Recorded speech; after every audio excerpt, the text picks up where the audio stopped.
and I will do this in a public restroom. That's extra bizarre. I was convinced that I was going to die. Like, lights are going to be out in 3, 2, like, it was like that. Wow. Realization. Has your dick ever plunged into your shit? You're a tall white male. Triple threat, bro.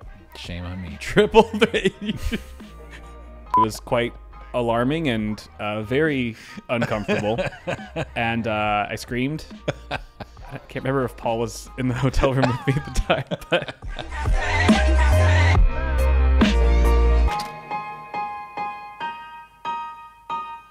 You had an introduction. You had this is the podcast. This welcome to the thing. Welcome to the thing. That's how we're doing it. Okay. You know, that's exactly how I want to set the tone for this show.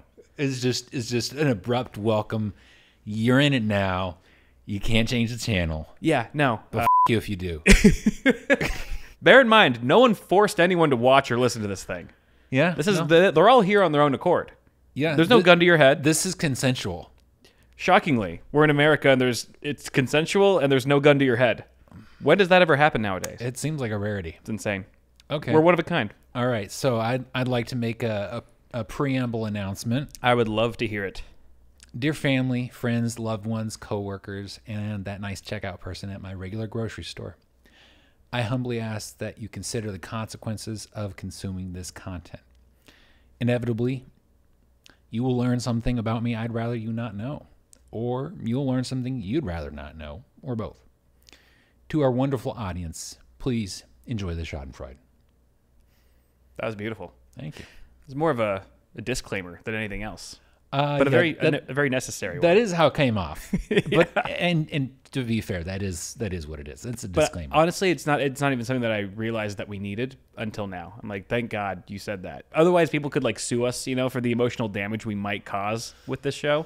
Yeah. At our own expense as well. I mean, we are putting ourselves at severe exposure for emotional damage of our own. I think that deserves a cheers. Yes, I'd like to make a toast. Yes, courtesy of our friends at Jägermeister.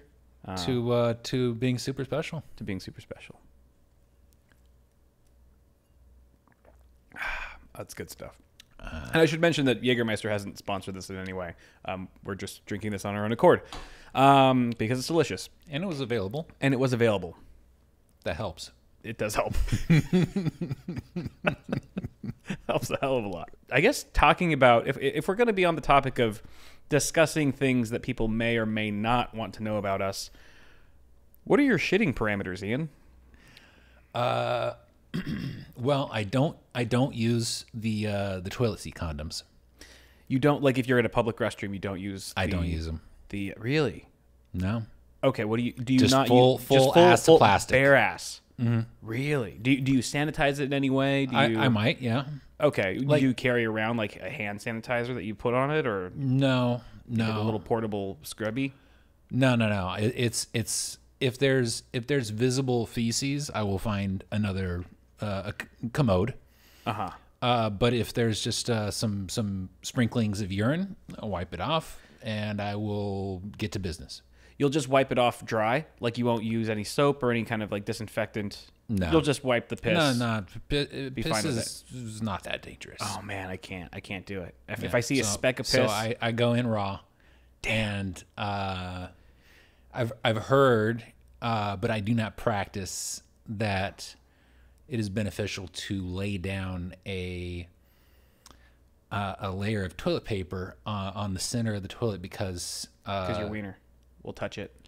Oh, that's a whole other thing. Oh, that's not what you're talking about? Oh, that's a whole subtopic. No. Yeah. This is laying down some toilet paper in the center of the toilet because it. In the water. In the water. Oh, yes. okay. Yes, got because then that gives you.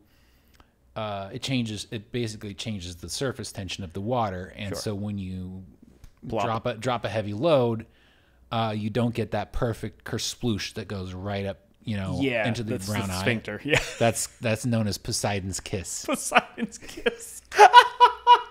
Oh, that's good.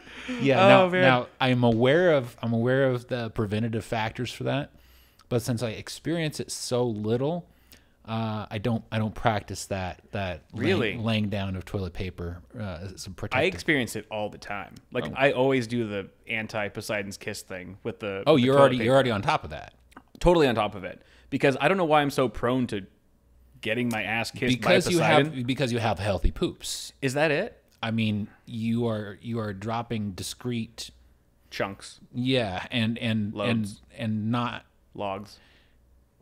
and So like if man, we're just jumping right into the Straight for the dirtiest jugular. stuff.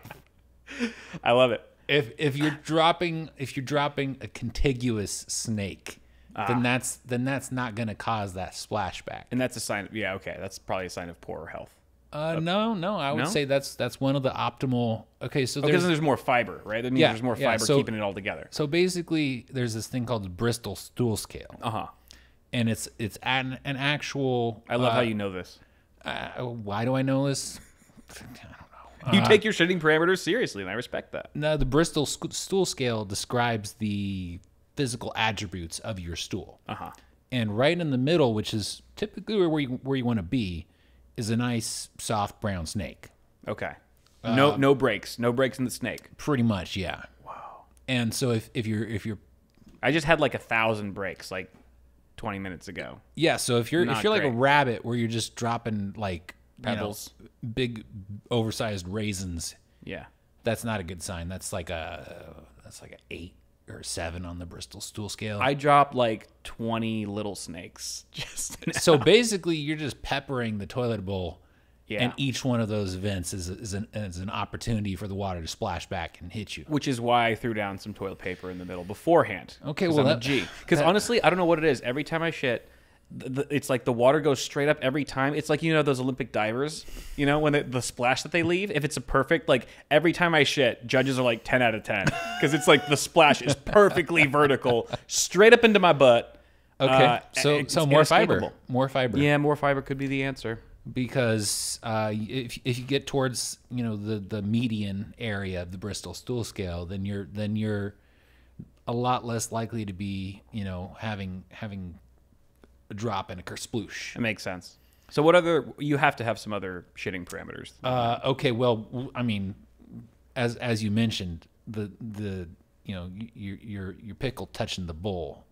Okay, yeah. So when you first said putting toilet paper in the middle of the toilet, I thought you meant over the front center rim of the toilet where your wiener can potentially make contact. And on a public toilet, there's nothing that makes my pee-pee want to go inward more.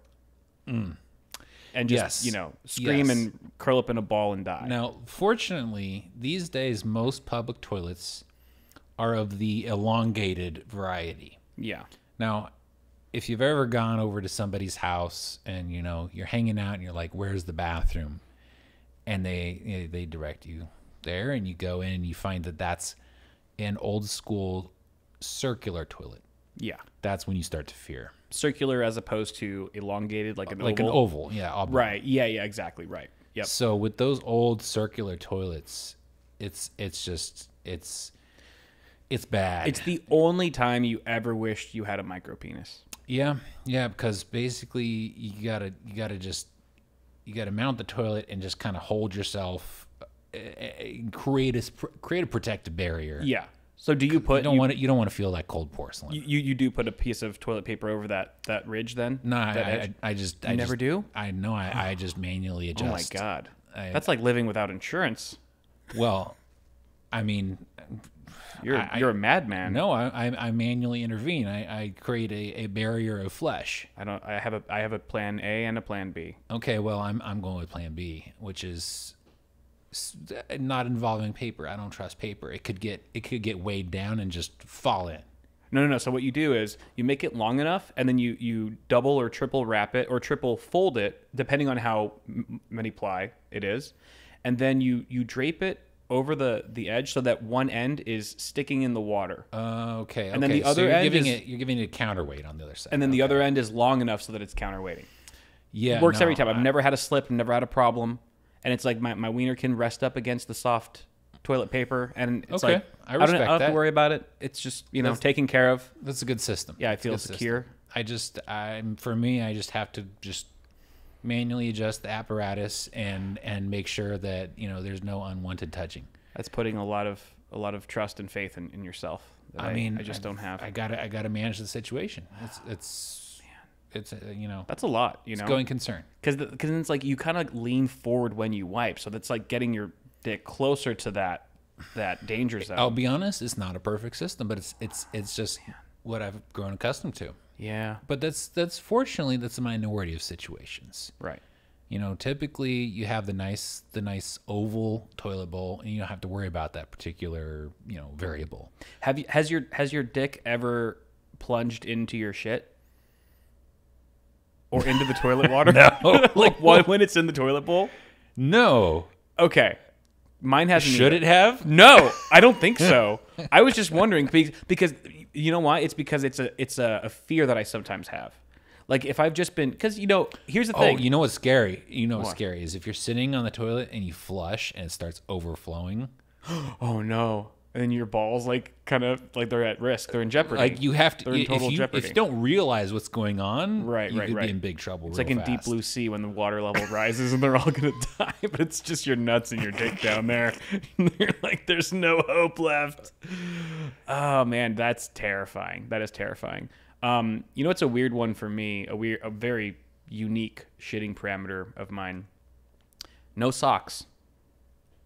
Okay. No socks. I can't do it. So if you have shoes on, then you are taking off your shoes and your socks. That's correct. That is bizarre. And I will do this in a public restroom. That's extra bizarre. There are times when I haven't done it, and I'm just very uncomfortable.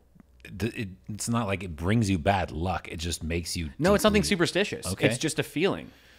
My toes need to be free. They can't be confined or constricted in any way when I'm shitting. Okay, that is oddly specific. It's very specific. I always wonder what it's like being the guy in the stall next to me, seeing, because you can always see their feet, right? You can always see the guy next to you's feet. If I was in a stall you and would I saw see my somebody bare next ass to foot, me, my bare ass feet standing on top of my shoes and no socks on.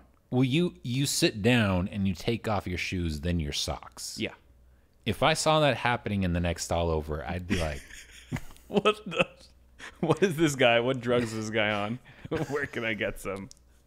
What is he on? I would have some considerations. Like he's shooting up something. There's something going in his arm right now. He's getting in between his toes. No, but that that is, yeah. I don't know. I can't explain it. I don't know what it is. It's just I feel uncomfortable. It just feels wrong. I don't know. It's like more uncomfortable than sleeping with a shirt on, because I can't sleep with a shirt on. I need to be shirtless at least. Wait. Now you can't sleep with a shirt on? No, it's uncomfortable. Okay, It's well, like sticking to you, and then like it gets, you know, pulled when you're sleeping. I can see that. I prefer shirt off. Yeah. I can work with a shirt if I need to, but I prefer shirt off. Pants like pajamas? No. That's a solid no. Hell no. I don't care how cold it is, or how cold it is. Like I'll just rely on the blanket. I'll still sleep. I'd rather sleep naked than have pajamas on. That's the optimal, you know, configuration for sleeping. I agree. Yeah. But getting back to the no socks thing, I was curious if there was anyone like me. And so I Googled it because I'd never ever heard of someone having the same issue. Oh, is this like Never Nudes? I don't know what that is. It's a reference to show and jean shorts, but go on. I don't like it. There's got to be some nudes. So I Googled can't poop with socks on. And sure enough, I found one Reddit post from one guy who said, don't know if it's just me, but for some reason I can't poop with my socks on. Anyone else? 0 replies. How old was that post? At least a few years. Did you reply to it? No, I didn't. You really should have. I mean, I really he's should. out there all alone. Yeah, I know. He's probably suffering, you know, just looking for some solidarity, He man. just feels unseen. Yeah. He just wants to feel seen. You got to reach out and, I really be like, should. you're not alone. I really should. I hope he's still out there. I'll reach out to him, and then I'll report back in the next episode or a future episode. I recommend that. That'd be great. I think that's the right thing to do. We need to follow this story. Because if you see somebody out there crying out for a sanity check, Right. you know, you gotta reach out and be like, no, you're not alone. You're not alone. Did we just become best friends? You might find out. I honestly can't wait to message this guy. I really hope he's still around. Well, you have to find that post again. Oh, it shouldn't be hard. It was the only one on the internet. That is very specific. It was like literally in the whole universe. It was the only star that was visible, shining. It's just this one guy who also can't poop with socks on. And I felt good. I felt good about it. I should return that favor, return that feeling to him. Yeah. You know? Yeah. Like we can do this together. Let's meet up at the airport. I'll start the Facebook group. Oh, very important. Are you a folder or a crumpler? Hybrid. Ooh. Yeah. Oh, hit me with it. Well, my default is crumple. Really? But as I'm crumpling, I'll often have a little trailing edge of toilet paper that I make as a final fold around the crumple. A trailing edge that's coming off of the crumple? Yes. So it's like a comet almost. Well, like it's got a tail. Yeah. So then that goes around the crumple, so you get more of a smooth surface. I see. On that nice poofy crumble. Right. So it's like a wrapped crumple. Yeah. Oh, interesting. Now the situation. I should try that. It's you got to adapt to the resources. So yeah. If you're dealing with camping toilet single ply see-through toilet paper, yeah, I'm gonna fold that. Yeah, for sure. It's just a matter of like I need enough layers, and at the same time I want to try to not be wasteful. Yeah. So I feel like folding carefully is the optimal solution to that. Right. Technically, I promote folding at home on a regular basis. the OG viewers and listeners will get that one.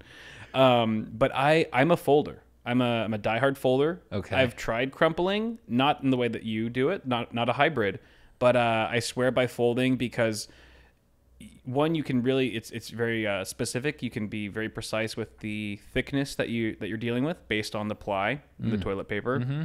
And you're just more dexterous when it's just a thin veil over all your fingers. And you can really like get in there. You can really shove. Are you making a mitt? I'm not making it, well, kind of in a way. It becomes a mitt. Once you wipe, the fold, the toilet paper just kind of naturally wraps around your fingers. Okay. Because your butthole is a wedge. There's a wedge, right? And so it's going to naturally, the toilet paper is going to wrap around your fingers to a degree.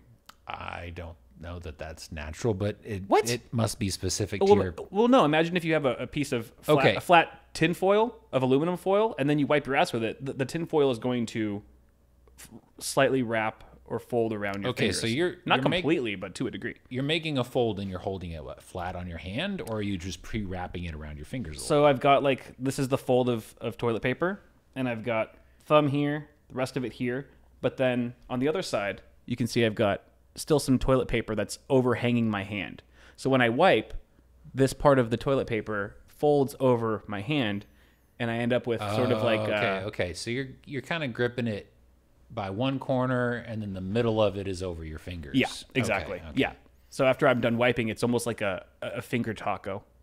I get it. Okay, I've done that before. Yeah. And that's always worked pretty well for me. You know what's annoying, though, is when you wipe... Because usually 90% of the time, you wipe with that methodology, and you get the shit stain right on your middle finger, because that's what's touching your butthole the most, right? Sure. But when you've got some messy business that you're dealing with, and you look at the wipe, and it's not just in the middle finger, but it's like scattered. That's when crumpling becomes key. Oh yeah, that's true. Because now you have a large poofy targeted like non-targeted wider surface area. Yeah, that's true. Yeah. It's almost like you need both. You need it's like you need balance. Different weapons for different missions. You know? And that's why my go-to is the hybrid method, is because you get the best of both worlds. Yeah, right. That's true. Usually, what I'll do is like if I encounter that, I'll just spot clean it. You know, so I'll take care of the butthole first. That's priority. Priority number one. Sure. And then lower on the totem pole is the surrounding areas. Yeah. Which I'll still do it, folded or whatever, but just target those areas. Mm-hmm. And now all of this could be solved if you got a bidet. Yeah, but I have some trauma from a bidet. Oh well, that's a whole other thing. Yeah, this was in Taiwan when I was really introduced to high-end bidets because they go crazy with bidets in Asia, and it was at a hotel that I was staying at, and there's a huge control panel. It looks like, Microsoft Flight Simulator. But there are no English on them. No English, just images that I'm like, oh yeah, this looks pretty self-explanatory. I pressed a button and it was apparently for females. So it targeted a completely different area and it was not comfortable. It was quite alarming and very uncomfortable. And I screamed. I can't remember if Paul was in the hotel room with me at the time. And since then, I just haven't with bidets. All right. Well, I mean, you may have some traumas that you have to work through. Yeah. But working it out with my therapist. My understanding is that, there were some people who were completely unaffected by the great toilet paper crisis of 2020. Yeah. Because they had bidets. That's true. That is true. And that's something to keep in mind for the future. Yeah, that's a good point. There's a practical nature to it for sure. It's a bit of security in a bidet.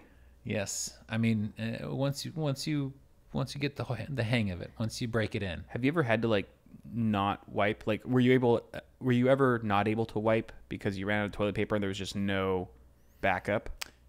Yes, that's always shitty. I think I've had a couple of times when circumstances demanded that I sacrifice a sock. Oh no, man. Damn. And really? And got that bad. Well, I mean, I'm not gonna. You're not gonna not wipe. Yeah, and I think there's been a couple of times where it was just like, okay, well, I mean, that sock is just. It's not that sock's lucky day. Sorry, bro. You're taking one for the team. Yeah, you drew the short straw. You're going to a special place called the trash. Thank you for your service. Yes. Oh man, this wasn't even that long ago, but I had a shit so bad, and I had to pull over because I couldn't make it to my destination in time. I pulled over at a CVS, and I'm looking. You're doing the thing where you're like, where the is this bathroom? And I go to the back and I find it. I go in the men's restroom and there's no toilet paper at all. It's like an individual stall and there's no toilet paper at all. And I'm like, so I go out and I'm like, I just got to use the women's restroom, right? And it's just an individual stall, so it's not as bad. There's not going to be other women in there if it's vacant. So I go in there. Also, no toilet paper in any of the toilets. Shame on you, CVS. So I just ran to the toilet paper aisle and just grabbed a 4-pack. You did. And I think there was even a sign. I was like, please do not bring products into the bathroom. And I was like, fuck. Necessity demands it. Wow. I bought it. I bought the toilet paper afterwards. That's basically the same thing as when you're walking around drinking a drink. And yeah, that's how I saw it. Yeah, exactly. Yeah. I would have made someone's life miserable if I didn't do that. Yeah. It's not the most socially acceptable thing, but it's not outrageous. It's not socially acceptable to not have toilet paper in a public restroom. Also, your public restroom as a business. All right, now we have spent a good amount of time on poop as a subject, and I'm very proud of that. But we should move on. What is this? You put this in the notes. Shucking corn at the grocery store. This is another debate topic. Okay. What is that even? Okay, so I had. Is this a redneck thing? No, this is a racial thing. Really? I have to admit. What Okay, racy is doing this? I was at a Sprouts, and Then it was a white person then. I You were was at Sprouts. I was at Sprouts, and I actually was there for an interview. Uh-huh. And so I was dressed in a suit, looking all fly, and I saw this group of people gathered around display of corn, and they're just taking the corn and they're shucking it, and they're just throwing all the debris on the ground. And With the intention of buying the corn? they're getting down to the nitty gritty. They're looking at this corn, they're examining it, and they're going, okay, is this corn good enough? No? Okay, just toss it back in the bin. Shuck another one. Oh, this one looks nice. This is choice corn. I'm going to take this corn. What? And What kind of people were I've they? never seen that behavior before. No, Everybody in this group was Asian. Really? Yes. And there was a special on corn. There was like some kind of big crazy sale on corn. What age group? Older, younger? I won't say older. Really? Like middle-aged and up. What was it, like a family, or was it like a It seemed group like of friends? a fairly diverse group. I think the reason that they were, pretty much all Asian is because of the demographic of the area that I was in. Yeah. But I asked some employees, "Hey, there's a bunch of people like making a huge mess out of your Shucking corn in the middle of the store. And they're like, "Yeah, like we can't really do anything about it." And so I went up to the people and I was like, "Hey, you guys, like you're making a huge mess." You went up to them and said this? Yeah, I was feeling emboldened with the potential of a job offer. I was Yeah, like, sure. I was thinking like, I want to work here. And they're Asian, so you were Yeah. like 3 times taller than all of them combined. I don't know that that's a factor, but possibly They yes. probably jumped on each other's shoulders to talk to you face to face. The guy at the top was like, "You listen here." The manager said it was okay, Yeah. and I was like, "No, I don't think they did." I don't think he did. And it was just like, "Why don't you mind your own business?" I was like, This is my business. No. I'm interviewing. I mean, at that point it wasn't yet, but Sure. I felt the need to make a snarky comment. So I said, Yeah, no, you got him. I left a parting shot, and it was something to something along the lines of, at least my parents taught me manners. Yeah, right. Something like that. It's kind of hard to know why they were doing it. I think one, the obvious reason is like they're checking the quality of it, maybe. But I think Yeah. another reason, and I don't know if this is true, but I was talking to my girlfriend who had mentioned she was watching a show about like penny pinching, like mega frugal people. Yeah. And one lady would actually peel, I can't remember bananas. She would peel the bananas and ditch the peels at the store so that they would weigh less and cost less. So was she like bring a plastic bag or like some saran wrap or something? I don't know. I think from the way it sounded, she just left them there. Wow. But I mean, it's one of those things That's egregious. Like a Yeah. banana peel is like that could slip. it's the penultimate slipping hazard. Exactly. We know A this. puddle of oil is the next worst. I think of worse than that. Yeah, it's bizarre, man. I mean, and it's like it's something so far out there and bizarre that there almost isn't any laws for it. So maybe it was a cost savings thing because it was like Could have been. you run a huge sale on corn and then that attracts people who want savings, and then those people go, hey, we can cut down on the cost by removing the weight of the dross of, Right. of the stuff we don't want. Yeah, all Just those- get down to the cob. All those husks Yeah. add up, Yeah. It's a few ounces. I don't know, but it was like I used to work in retail, so to me that cut deep. Like I really didn't like seeing that. It was just Right. to me it felt like so disrespectful to the staff. Yeah, I mean, if they're just throwing it on the floor, They're just throwing it on the it'd be ground. one thing if they like had a bag or something like that. Yeah. But if they're just throwing it on the floor and they're not planning to pick it up, then they're just No. causing more problems for the staff. This is a big mess to clean up. Yeah. Yeah, it does seem very inconsiderate. It is very and inconsiderate. I don't get into social confrontations very often, but I guess I was rather full of piss and vinegar that day, and I had something to say, and I said it, and I had a moderately satisfying parting shot. Good for you. Yeah, Good for you. That was my shucking corn story. Yeah, no, that's good. It's not often when I'll speak out against some kind of injustice that I see on the street. I usually just kind of fade into the background. I become Homer Simpson in that meme where he just goes into the bush. That's usually me with any kind of confrontation. I'm also not like 6'3" like you are, or whatever the hell you are. How tall are you? I'm 5'7". I'm a little shorter than 6'3". Okay, but you're 6 foot at least. 6 something, yeah. Yeah, I mean, you're a tree compared to any Asian. Most, yeah. Unless they're in the NBA. But I take my height for granted. I think I forget very often that it does have tall privilege. an effect.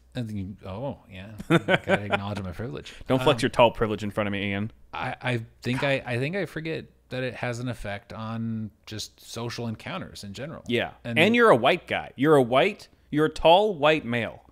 Triple threat, bro. Shame on me. Triple threat. As my friend Elvero says, your credit score just went up. Oh, man. Weird foods. Where do you draw the line between food and friend? So are you talking about like based on, because obviously this varies wildly from culture to culture. Yeah. So you're saying like, would you feel wrong for eating something like a dog when that's like the number one pet, number one man's best friend here in the US of A? Is that what you're saying? I would not eat dog. No? Anywhere? I would not eat dog anywhere unless I had to do it to survive. Really? Like if you were in some foreign land far away and that was like normal? I would not intentionally be like, oh, hey, there's dog on the menu. I want to try that. I'm gonna. But would you be like? Do you have like a? Are you morally opposed to it if somebody were to offer you? If I was at like a family dinner and they just brought out a bunch of food and I don't know what's what, and there happens to be dog in it and I eat it, I'm not gonna be like going and try to throw it up. Yeah, no. The way that I look at it is, if you're Islamic, you do your best to not eat, things that are haram. Yeah. And if you happen to make a mistake, then you understand that Allah is forgiving. Yeah. So that's kind of how I view dog. It's like interesting. I'm not going to try to intentionally eat it. I'm going to try to avoid it. Yeah. If I happen to eat it on accident, which I don't think is that likely, so I'm not really anticipating that, I'll feel bad about it. What do you think what's your main reason for not wanting to eat dog? It's just it's like just feels wrong because of our relationship with dogs here. I feel like it's unnecessary. Unnecessary because there's already adequate mass animal suffering for factory farming that I have become okay with, participating in. Do you think it's like a dog's intelligence has something to do with it at all? Partly that, and partly just the fact that I've had a dog as a pet. That if I've had a cow as a pet, that might make me a lot more disinclined to eat beef. Right. I mean, I would try it. I would try them if I was in a different country where it was a thing. If it was a thing there and it was normal, dude left to me and right of me or eating it, I would try it. Okay. I don't have anything against it. I mean, until you've actually tried it, I cast a shadow on your proselytizing for it. So close-minded, Ian. Yeah, I'm not gonna eat dog unless I have to. I'll eat all the lassies. Give me that Fido. Marley and me. Marley and my fork. Let's go, boy. That's a good boy. Before we get into anything else, story time. You have a great story that I've heard before, but the viewers, listeners haven't, about a Well, it's a story that I hate and love at the same time because It's arachnid based. it is arachnid based, which is one of my biggest irrational fears. But the story is so good that I'm going to tell you to share it again right now. So yeah, I had a period of time where I was regularly hunting black widows during the summer. I was living with my parents and my family, and there was a lot of black widows in our patio furniture and just around the house. So, I'm a night owl by nature, and so around 11 o'clock or so, go outside with my knife and my flashlight. And black widows, they come out at night. They're night owls as well. Yeah, they stay hidden during the day. But what they'll do at night is they'll go out and they'll just chill in the middle of their web, wait for stuff to stumble into it. But what they also do is they make great targets. So when they're just chilling in the middle of their web, I'll go and find them and line up, take aim, and With your knife? Yeah, give it a good swipe. I'd say I had a accuracy, hit rate of about 60-70%. That's insane. You were literally fruit ninjaing black widows. Yeah. That's and crazy. if I didn't actually hit them, I would, they'd usually just scamper up into their web and to like a little hidey hole. Yeah. And I'd just end their life there. But it was really satisfying when I actually hit them, because then you get like, spider halves scattered around. So anyway, I'm in the process of eliminating this extant threat to my family and loved ones, because I don't like the idea of black widows living in the furniture that my family sits on. Sure. And I start to realize, as the summer goes on, these black widows have been banging. Yeah. And they got egg sacs. Sure. And so initially I was just destroying those, but then for some reason I decided to collect a few. So I collected, 3, maybe 4, and put them in a Ziploc bag. Insane. Why? I cannot answer the why. You have a very exploratory and sort of scientific view of the world in general. Like you just like seeing what happens. Yeah, so I saw the potential. I saw the potential for these to turn into something interesting. Sure. So I collected them. And You're a creature of curiosity. I am a very curious person, definitely. And at some point, I became satisfied with my population control efforts. And I had this Ziploc bag sitting on my desk for a couple weeks. And I was like, maybe these egg sacs are bad. Nothing's happening. So I tossed it in my trash can.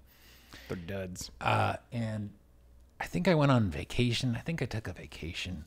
And when I came back, at some point I threw something in my trash can, and then I realized it wasn't trash. I wanted it. So I went in there to find it.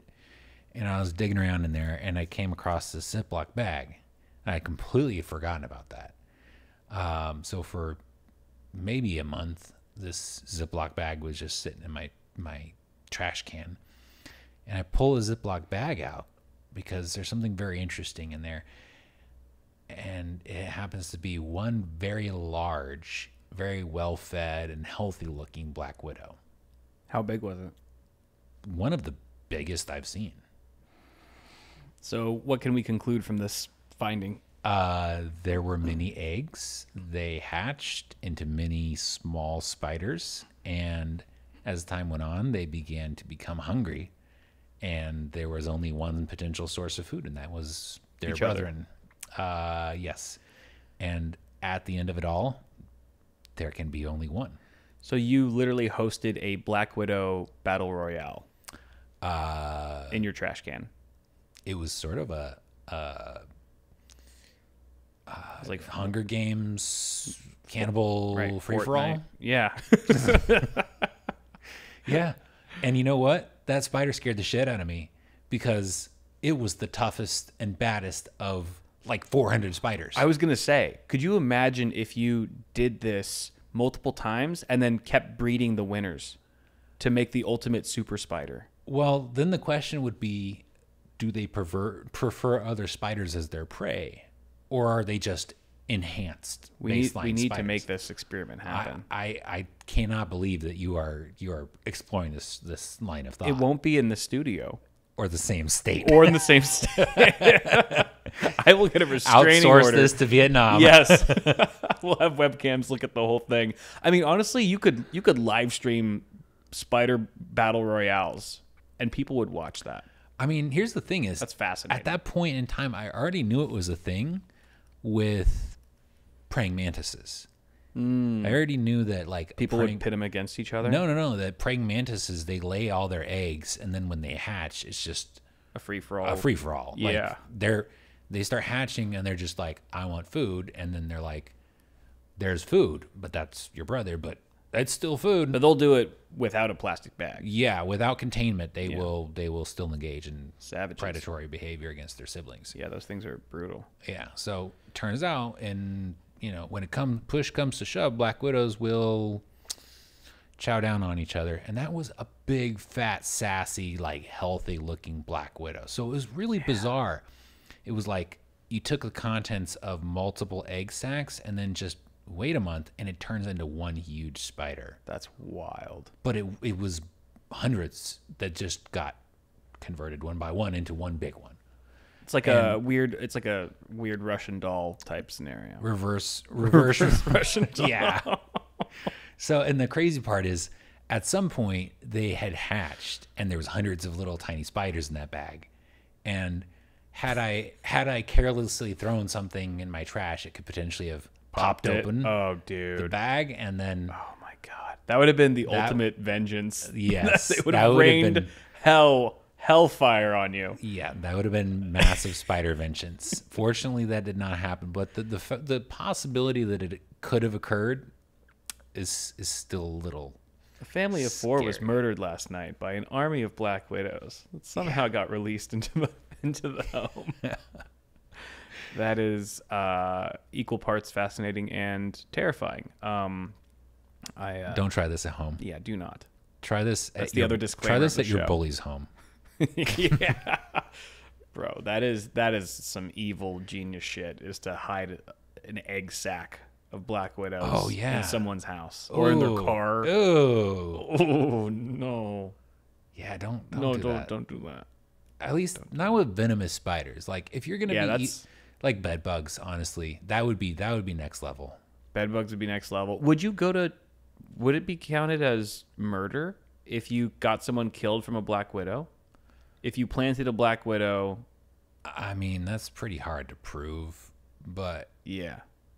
But if you could prove it, I mean, if you would could it be prove would it be a murder charge, or would it be like a all right? If shenanigans charge? if I had a guy locked up in a sealed room, and I was on film introducing venomous animals into that room, Yeah, you put a and python up to his face. whatever, and it was clear cause and effect that I had introduced some deadly creature, Yeah. and ended his life. Right. I think that would probably be, at the very least, manslaughter. Yeah, manslaughter for sure. Yeah. Animal slaughter. Homicide, potentially. I don't know. I'm not a. Yeah. I think the abbreviation is IANAL. What? IANAL. Me too. I am not a lawyer. That's how that's how it reads. When you're reading That's it what I online, thought. it's always IANAL, but it's short for I am not a lawyer. So it's like the standard, this is not legal advice, kind of disclaimer. There's some weird worlds colliding there. Yeah. Okay. I mean, I think, assault with a Deadly spider. spider weapon. Assault with a hairy weapon if it's a tarantula. That's pretty crazy, bro. Yeah. No. So don't take dangerous animals and put them in the houses of people you dislike. That's just rude, and it's not kind to the animal, and it's not kind to the human. And don't put it in your own house either. Also, yes, Probably for the record. Just go without saying. have a laboratory for that. Yeah, no, I wouldn't. None of my properties would I ever introduce that level of threat. I think because since you shared a scary story or a very, to me it's a scary story. It's creepy. It's horrifying. I think that's a good word for it. I feel like I have to respond with one of my own. It's terrifying in a completely different way, and it's a story that with details and occurrences that I till this day have no explanation for. Okay, let's hear it. And I don't think I've ever told you this story either. Oh, even better. So when I was in college, I worked at Osh. It was like kind of a Home Depot hardware store, and there was a guy I worked with who was maybe in his mid-30s. So I'm a college kid. He was in his mid-30s, and it was a gay guy, and very kind of into me. I could just kind of tell he like talked to me more than the other guys, and I was like friendly with him. I had nothing against him. I thought he was a cool guy actually. A little weird, but cool, friendly. And he invited me to I think it was either his birthday, I think it might have been his birthday. And I said yes. And we were talking earlier, me and you, about, bailing or flaking. Yes. And I flaked on him. I had my reasons. Also, I was more of a dickhead back then when I was younger. I remember I mentioned that I might have flaked when I was younger. Yeah. And this was definitely one of those opportunities, one of those moments. But it got weird, man, because the closer to the date we got of his actual birthday party, the more he would talk about like the types of things that were going to happen there. And the more I was like, I don't know. What were the details that he was giving you? It was almost like he and his friends were like Wiccans, or like they practiced witchcraft. Like he said that they did like different readings, and they did different spell castings and all this weird shit. And so by the time it was actually his birthday party, I was like, I don't think I actually would enjoy it or would want to go after hearing everything I've heard about it. His birthday party is going to be a cult. Yeah, basically. So I didn't go, and I don't know if I probably didn't text him about it either, which was bad on me. So you just didn't show? Didn't show. And I think I might have texted him like later, like the next day or something like that. Sorry, I couldn't make it, but I clearly bailed. And so the next time I go into work, he's there, and he just gives me the cold shoulder. Right? He's not even like talking to me. He's super salty. And I remember going to the bathroom while I was at work on duty. Duty. And I get a text message from him. He's still at the office, or he's still at the store, and I get a text message while I'm on the toilet, and I open and I read it. I think I just read it to myself, not out loud, but it was almost like a rhyme. I can't remember what it said, but it was a rhyme, sort of a riddle type thing. It just didn't make any sense. Like it was written in a poetic style. It was written in a poetic style, and there was no context to it, right? It was just that. Yeah. And I thought, well, whatever. This guy's weird. Do you remember the content, like the message of it? It was just some weird mystical sounding shit. I wish so bad I could remember exactly what the wording was or what it was referencing. I think at the time I just dismissed it because I didn't think anything of it. Okay. Right? It was just some weird, kind of like a weird poem, Mm-hmm. And then I just closed it, and I thought, whatever, this is just his way of dealing with the situation, and he's being passive aggressive in a way that I don't fully understand, but I'll just let things cool off. And later that night, I was in my bedroom. At the time, I was living with a couple guys, but everyone was out of the apartment. Happened to be out of the apartment except me. I was all alone. Okay. And I was getting ready to go to bed. It was getting late. And I remember lying in my bed, and I felt really hot. Really fucking hot. Like I started burning up for some reason, and I didn't know why. It was really strange. I started sweating. And then I remember turning on my side, because I was laying on my back, and then I turned on my side to sort of just kind of change my position. And the second I did that, I felt it 180 from hot to just ice cold. And it almost shot down my spine. And the second I turned cold, I started convulsing. my whole body started seizuring. I was shaking uncontrollably from head to toe. And I thought, well, here's where I die. Like you were completely like, you had no control of your body. Zero control over my body, shaking uncontrollably from head to toe. Like, in my bed. Like extreme shivering or just like full on convulsing? Full on convulsing. Full on, like I've seen people have seizures like that. Okay. But you were conscious. But I was conscious. It wasn't like my eyes were rolling in the back of my head. I was fully lucid. If you had an actual seizure, I would expect you would have no memory of it. Right. Oh, I remember everything. And I'm convulsing, and I'm just thinking, there's no one here. I'm going to die. You know, there's no one here to call for help. I couldn't even utter a word, you know. And I just remember convulsing, and just thinking like, I'm going to die. And then I can't remember how long it was, how I was like that. There's no way to tell how long that happened. Maybe a minute or two, but it felt like an eternity.